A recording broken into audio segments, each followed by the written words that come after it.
Hello. Oh, I thought I'd do this outside. It may not work because that was just going to tip over. No bueno.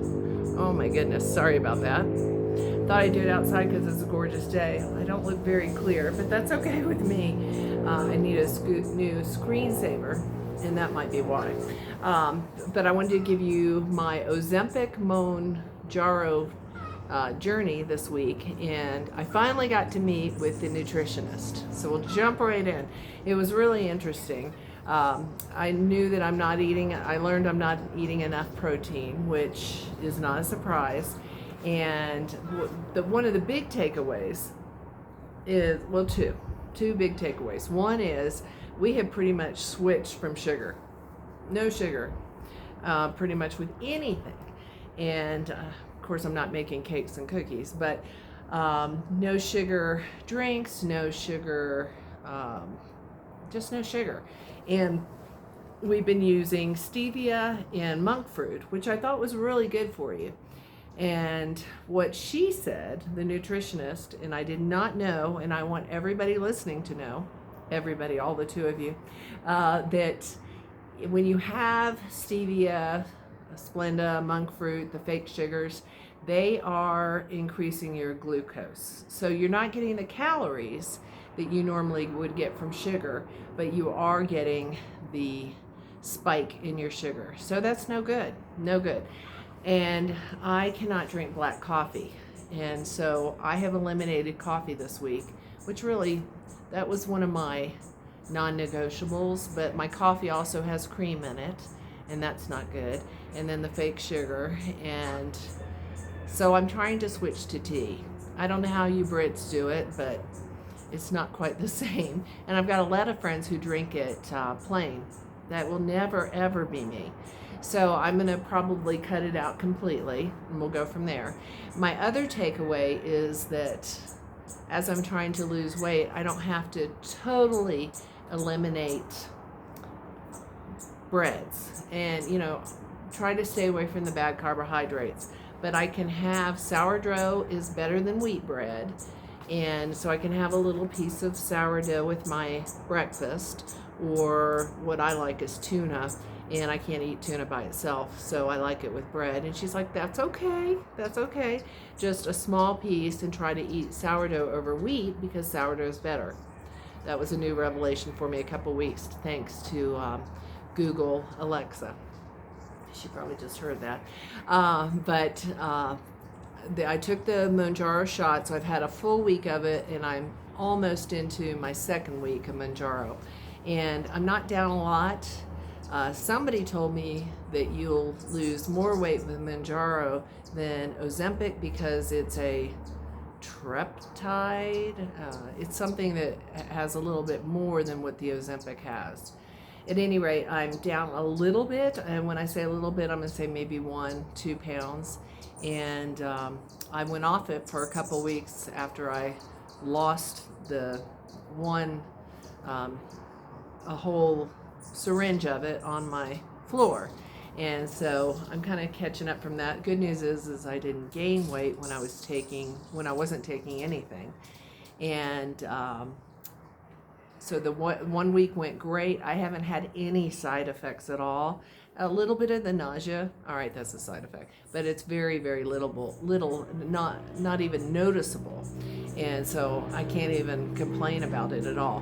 What I did have happen yesterday, and I think this is worth talking about, is we were going to a housewarming party, and I was driving, and I said, I'm getting the squiggles. I've never had a full-blown migraine, but I get squiggles from them every once in a while in my right bottom of my eye when I'm not drinking enough liquid. This has been a problem since I came out of the womb. And I'm trying to drink more water. I did not drink much water the night before and yesterday. And I purposely didn't eat because it was a luncheon, and I'm trying to do the intermittent fasting. And I said, I see the squiggles, I've got to stop and get something to drink. So I stopped and I got some mineral water. They have amazing sparkling water here. Just amazing. It wins all kinds of awards, and it's fresh and wonderful.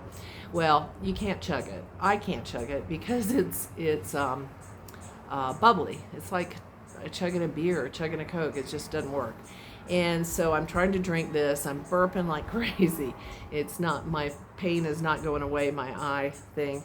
I'm starting to get a headache. And then we get to the location, and this was wild.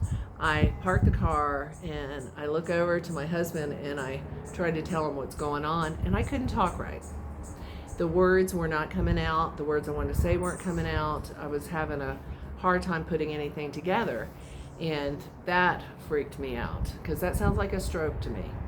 And so I drank some more water. We went in. I explained to the people, only 2 of whom I knew, I said, something's wrong with me right now.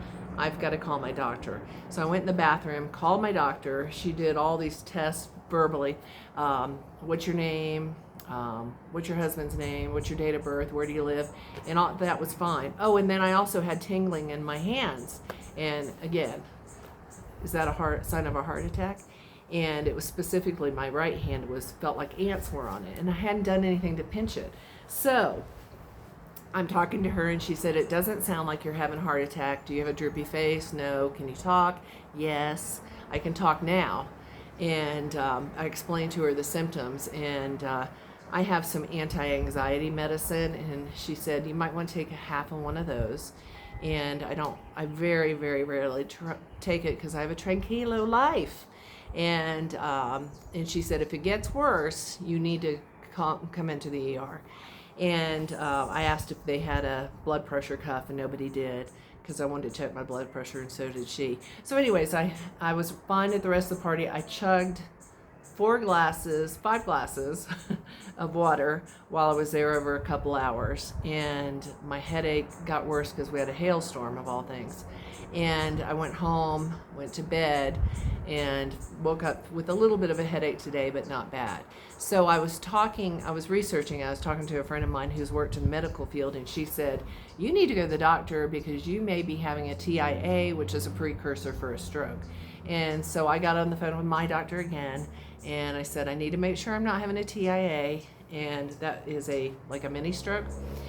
And she said, we talked it through, and she said, I don't think you are. I looked up what an aura stroke is, and I had every symptom: the headache, the zigzags, the speech problem, and it's caused by dehydration or stress, both of which I'm under right now. And so that kind of calmed me down, because I don't want a stroke within 2 days. So I'm chugging water, and I think that's really important. I was talking to my mom who has kidney problems. She said, as you get older, you need to really baby your kidneys, because they do so much for you, and they're so wonderful. And I never have. And so I'm going to really try to make an effort to drink more water. When I get off this video, I'm going to fill up my water jug, and I'm taking it with me, my water bottle, and because we're going to a dinner party. It doesn't matter, but we're going to not Italian, you think I'm having problems? St. Patrick's Day dinner party. And we're going to get there at like 12 and not eat till 2. And so I need to really, really watch that. So my takeaways for this week: eat more protein. I can have carbs in moderation and try to eat good carbs, not the sugar carbs. Quit using the fake sweeteners, and try to get used to your drinks, the juices, the Jamaica that I'm making that's amazing and has tons of health benefits. Do them with nothing, just ice. And then to drink. My big takeaway this week is to drink. That was scary, really scary. I'm too young for this shit, so I'm not having a heart attack anytime soon. So next week we'll see how it goes, and I'll be taking the Monjaro again on Wednesday, and same dosage. And then I'll be getting a prescription for another, because I will have had 3 and drop one on the ground. Have a great and wonderful week. Ciao.